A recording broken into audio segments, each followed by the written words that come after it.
A little bit of lightning here from the downtown Skycam, pointed to the kind of east-southeast here from downtown Des Moines. There we go. Nice little bolts of lightning there over the state capitol in the foreground. Now, as we look off to the south and east, we're looking at some lightning that's about 20 or so miles away here. You follow the Des Moines River down towards about Lake Red Rock, and that's where the nearest storm activity is, at least to folks here in the metro. From Knoxville, this is west of Pella again, so all the folks that saw that tornado earlier on, you just got another blast of rain and lightning here shortly, maybe a little bit of some small hail.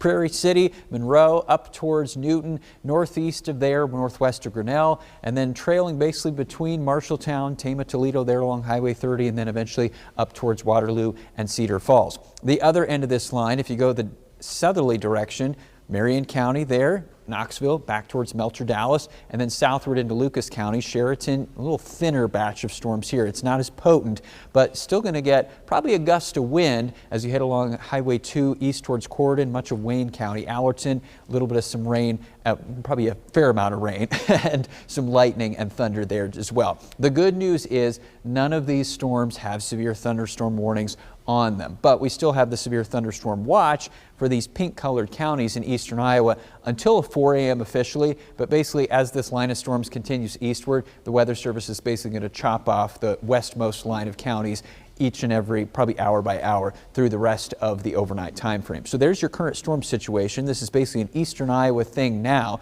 Folks further off to the west, you're back behind now the cold front.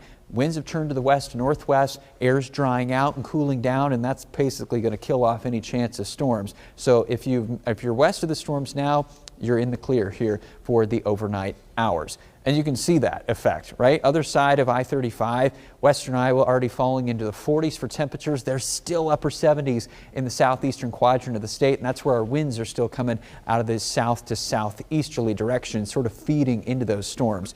That 29 mile per hour wind speed way out in Carroll, that's a colder type of wind that's blowing on in.